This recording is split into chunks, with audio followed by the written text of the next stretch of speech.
Pronto, Sim, testei Já, a já. apresentação com ele. ótimo. Bom, então, boa tarde a todas e todos. Um dia feliz. Hoje estamos aqui para a defesa de dissertação do aluno João Vitor. Vou deixar que o João Vitor fale o título da dissertação. Queria fazer um agradecimento sincero e profundo a Silvana e Valdeci, que toparam participar de uma banca com um convite um pouco de última hora, mas a gente está muito feliz que o João conseguiu, enfim, concluir esse trabalho e agradecer o professor Ricardo Ojima na parceria de coorientação desse trabalho. João, vou então já imediatamente passar para você a palavra. Você pode colocar seus slides no tempo que a gente combinou, né, entre 25 e 30 minutos. Na sequência, a gente passa para a arguição. E obrigado por quem veio, né, participar aqui, assistir a apresentação do João, e obrigado, Nixon, pelo suporte aqui da rede. Boa tarde a todos. Obrigado, professor Jordana e Ogima, pela orientação e os demais membros da banca, né? Já estão vendo o slide? Sim? Sim, Pronto, pode continuar. Certo. vou iniciar. Bem, o trabalho tem como título a urgência na revisão do Fundo de Participação dos Municípios, à luz das mudanças demográficas, do Brasil, né? Na estrutura do texto, a gente tem a introdução, as discussões iniciais, os dados e os métodos que foram utilizados no estudo, e a discussão teórica em torno da transição demográfica, as mudanças nos aspectos populacionais, o orçamento público, né? E o fundo de participação dos municípios, para então a gente vir para as considerações finais. Em uma breve contextualização, a gente percebe, né, ao analisar o sistema federalista do Brasil, que as transferências governamentais têm um peso muito grande nesse modelo de gestão relacionado à capacidade que o governo federal tem de arrecadar e a descentralização na execução das políticas que foram para os entes subnacionais. Então, esse ato de quem arrecada, de quem executa, ele é solucionado através das transferências. E o fundo de participação, ele tem dos municípios, ele tem uma relevância muito grande por ser a maior modalidade de transferência para os entes subnacionais da União, mas também por ser pelo volume de recursos, né, a proporção dele nos orçamentos municipais. E em mais de 60 anos de vigência, em quase 60 anos de vigência, a gente vê que o fundo ele teve algumas reformulações pontuais, mas nenhuma reformulação geral que pudesse abarcar as mudanças que vêm ocorrendo na população brasileira. Em modo que preponderantemente o fator é a população, o tamanho populacional. Então a gente vê que a partir da ideia do legislador é que a quantidade de habitantes seria um indicador de gasto público, né? O que não necessariamente se confirma como um processo obrigatório, porque a gente vem vendo que a população está em um processo de transformação a partir da transição demográfica, e a gente observa o decrescimento populacional e o envelhecimento, são fatores que vão ser decisivos a partir de então. Então, para isso, o estudo ele teve como objetivo geral compreender os efeitos diretos e indiretos da transição demográfica na gestão do fundo de participação, com o primeiro objetivo mensurar a variação do tamanho populacional, como também estimar as mudanças populacionais que vão ocorrer até 2030, né, e verificar o impacto na variação populacional da distribuição dos recursos do fundo, de 2000 a 2030, é o terceiro objetivo específico, e o quarto seria contabilizar a proporção do fundo de participação nas receitas do município e como esses municípios estão gastando seus recursos, né? A composição dessas despesas. Para isso,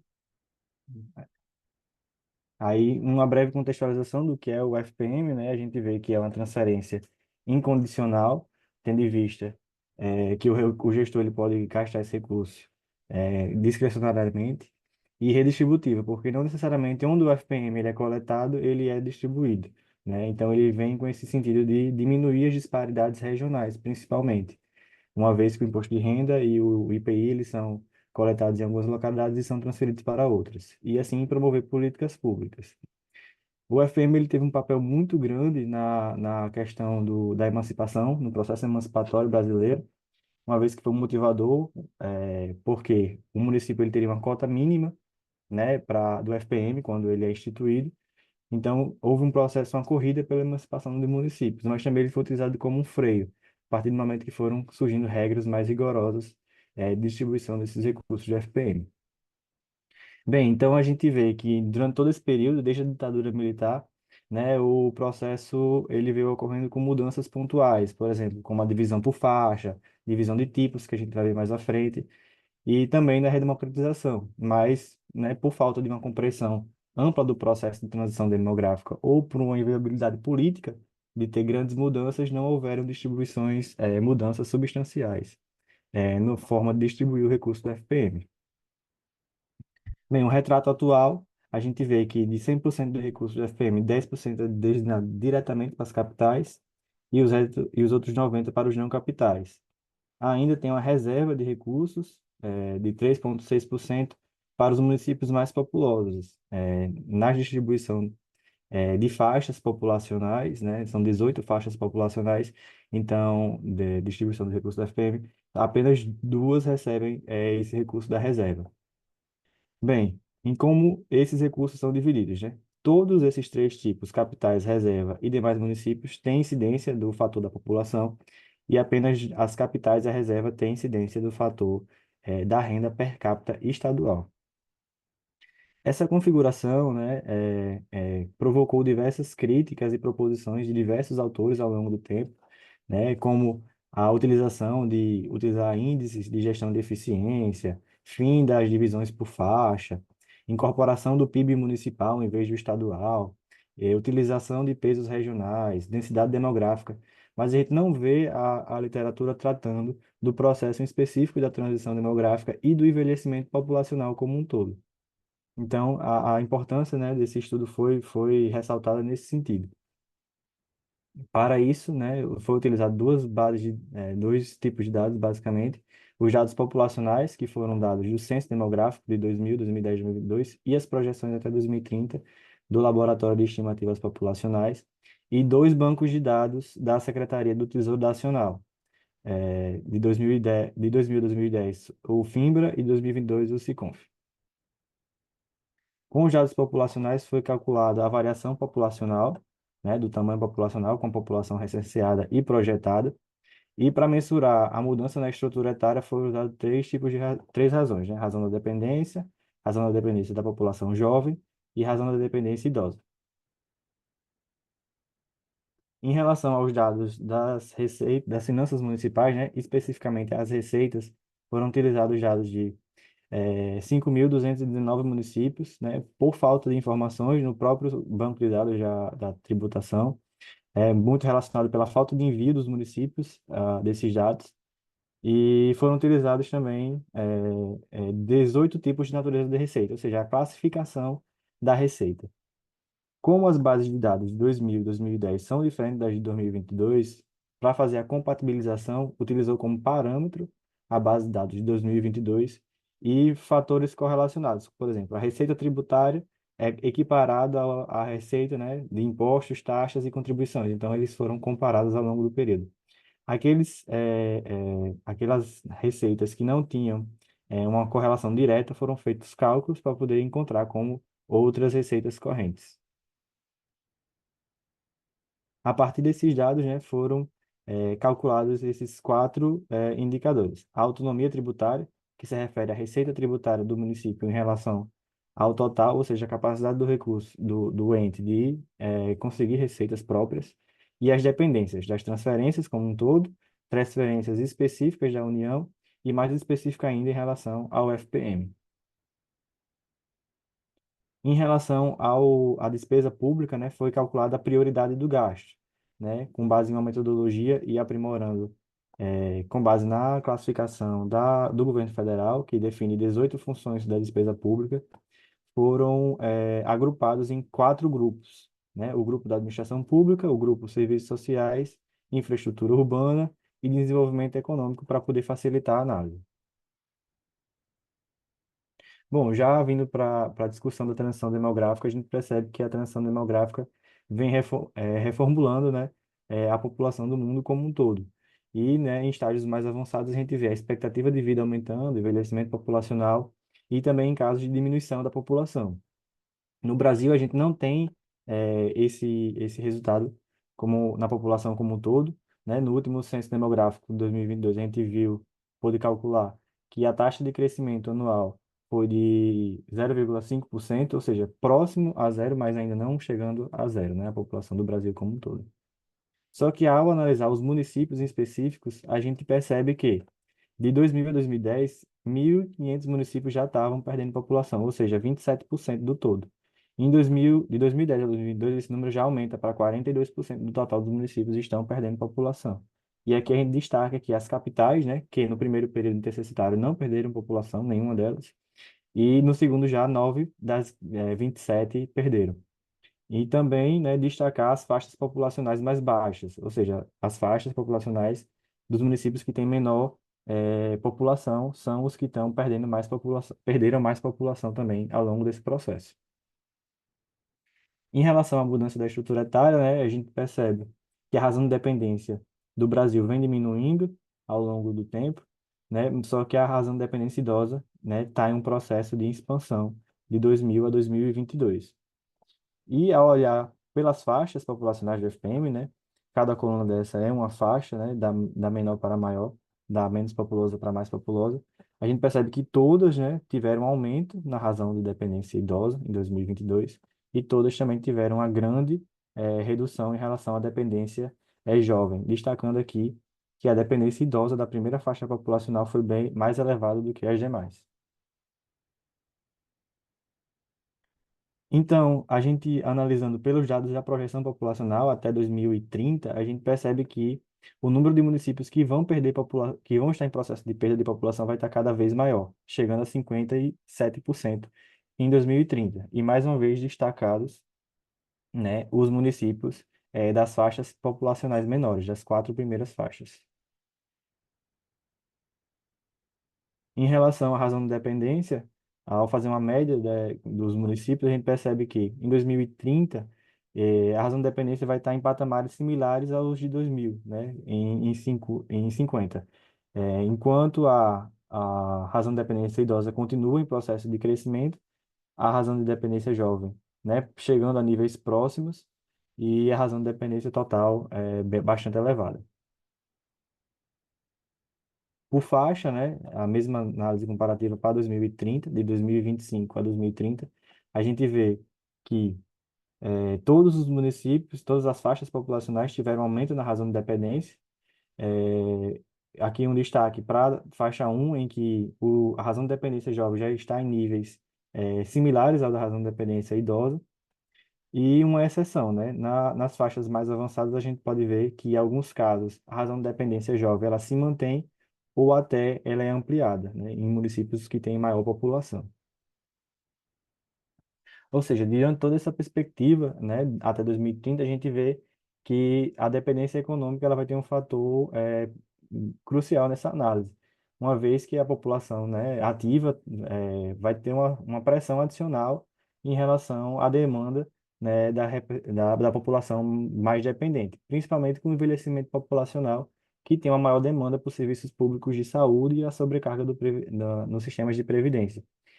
No caso em questão, a gente vai tratar aqui, né, das previdências próprias dos municípios.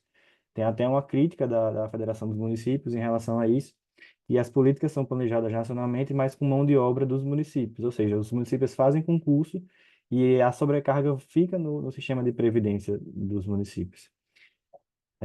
Em relação, a gente pontua que o Estatuto da Pessoa Idosa e o Fundo Nacional do Idoso são ferramentas fundamentais para garantir o direito desse grupo, né, da pessoa idosa. No entanto, a conjuntura, né, a mudança estrutural que vai ter na população, a quantidade limitada desses recursos não vai ser suficiente. E também, geralmente, quando é um fundo específico assim, ele é voltado para ações específicas. E as demandas dos municípios vão ser cada vez mais diversas, né?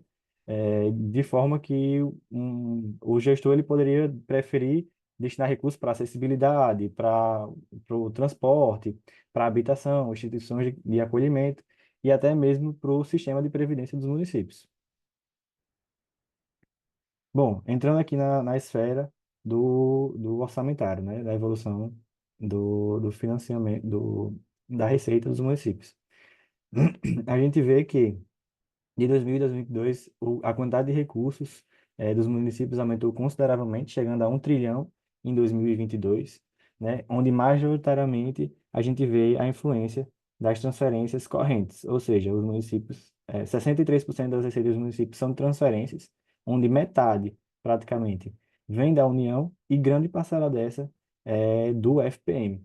15% dos recursos de 2022 foram do FPM, enquanto apenas 22% foi de recursos próprios, né? A gente pode ver que o FPM ele sofreu uma diminuição de 16% para 15% em 2010, mas sofreu uma ampliação em 2022. E esse processo de ampliação pode ocorrer mais gradativamente até 2025, né? Uma vez que a quantidade de IPI e imposto de renda está sendo ampliada. No regime militar, a composição do fundo era de 5% do IPI, do imposto de renda, e em diversos processos de ampliação, né, resultou no último, que em 2025 ele vai ser 25,5% do imposto de renda e do IPI. Então, essa proporção pode ser que amplie cada vez mais. Então, em linhas gerais, a gente vê que os municípios, eles são bastante dependentes, né, 81%, seguido da dependência das transferências da União e 31% das transferências do FPM, enquanto a autonomia é baixa, né? 5%. A gente vê que a autonomia, né, teve um processo de ampliação e a dependência teve um processo de redução, mas essas proporções são muito diferentes ainda, né? Não dá para dizer que está em um processo amplo de ampliação da autonomia. Ao analisar por faixa, né, aquele entendimento se mantém de que os municípios menores, né, das menores faixas populacionais, são aqueles que possuem menor autonomia, enquanto os maiores possuem maior autonomia. Em relação à dependência também, seja a dependência total, a dependência das transferências da União ou do FPM, os municípios, eles menores, né, com menor população, principalmente da primeira faixa populacional, eles são mais dependentes, enquanto os maiores são menos dependentes.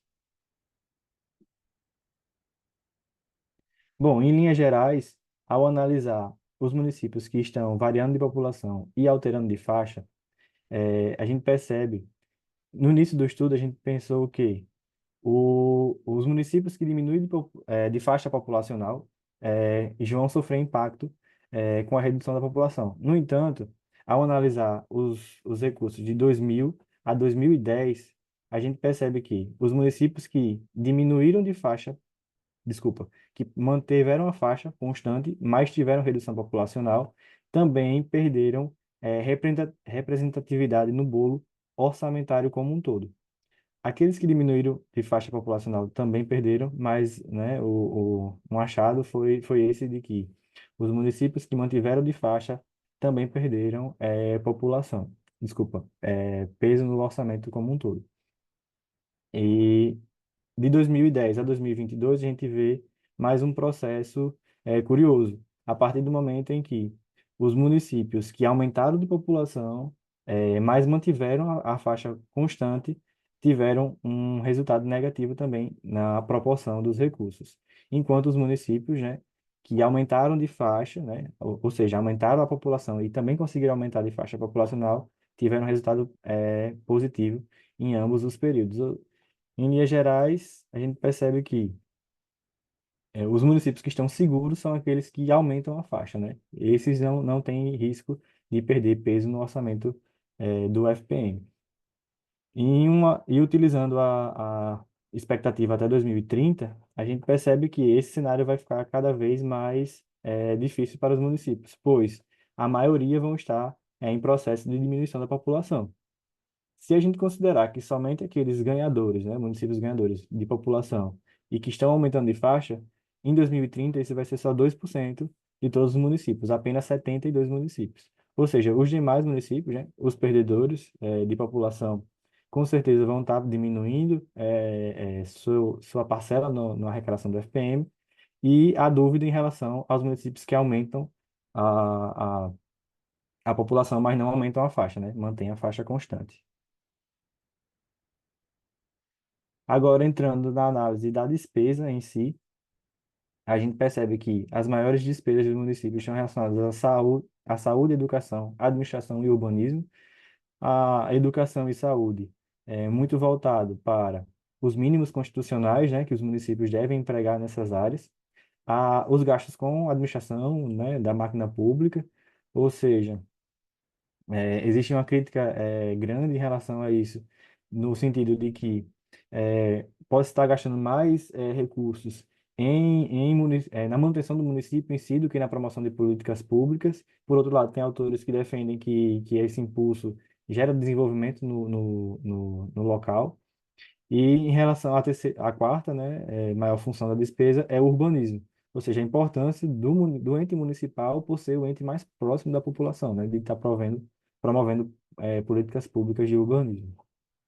Em relação ao pagamento da despesa, ou seja, as despesas que foram efetivamente empenhadas e pagas no mesmo exercício financeiro, a gente vê uma preferência nos municípios em pagar a previdência social, ou seja, garantindo o direito dos servidores que se aposentaram e também promovendo o desenvolvimento local. A partir do momento que você injeta o recurso, vai movimentar a economia local.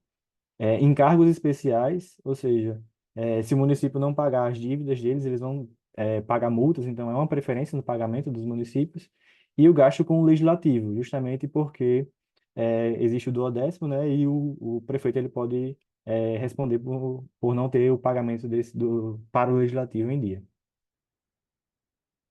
Já ao analisar as quatro maiores funções, né, grupos que foram definidos no estudo, a gente percebe alguns pontos interessantes.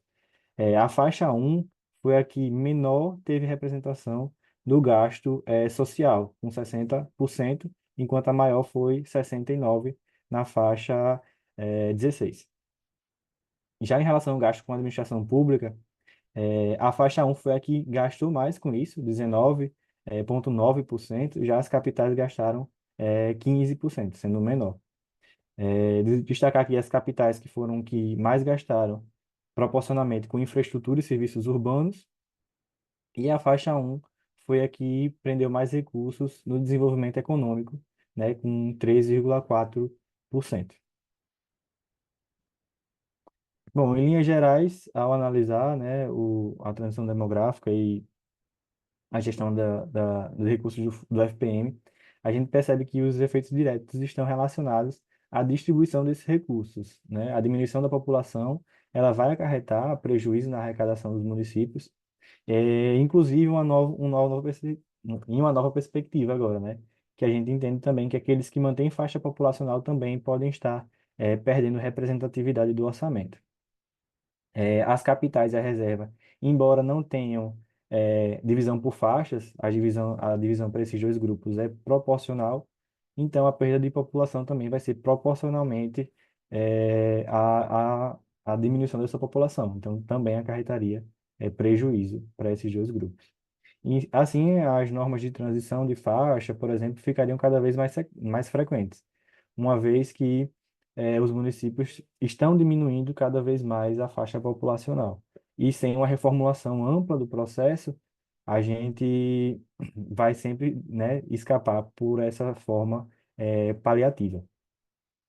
Bem, então, a necessidade de recursos das ações governamentais, elas estão em detrimento dos investimentos, né? A alta dependência dos municípios mostrou isso, uma vez que também tinha uma regra constitucional, inicialmente no FPM, que 50% dos recursos seriam destinados para investimento.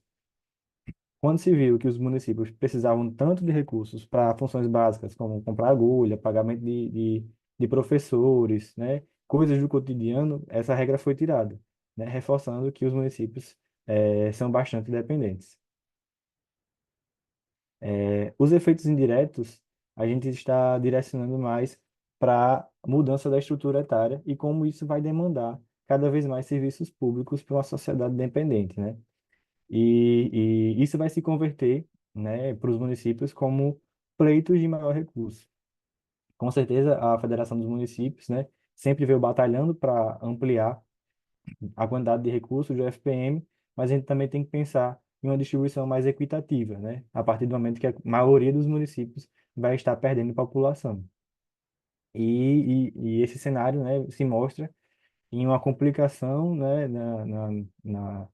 para minimizar, na verdade, os efeitos da transição demográfica, principalmente no envelhecimento populacional em uma em uma nação em desenvolvimento, né? Uma vez que passamos por diversos problemas sociais, eles podem ser agravados, né, se tivermos uma população cada vez mais dependente e sem uma forma de financiamento adequado para tanto. Bem, então, como limitação do estudo, a gente pode observar que não houve uma análise da variável financeira em sua totalidade, né, por falta de dados dos municípios, mas também uma alta complexidade de analisar cada realidade individualmente, né, dos 5.570 municípios. Então, mas já, né, traz à luz a questão da revisão do FPM, né, para a gente repensar o seu modo de financiamento. Mas também, em particular, os municípios da faixa 1, né, que correspondem 44% do total do país e representa uma série de particularidades, porque na faixa 1 é onde estão os municípios com maior dependência, menor autonomia, que estão passando por um processo de envelhecimento populacional mais rápido e perdendo população mais rapidamente também. Além de ter um maior gasto com a administração pública, menor gasto com serviços sociais.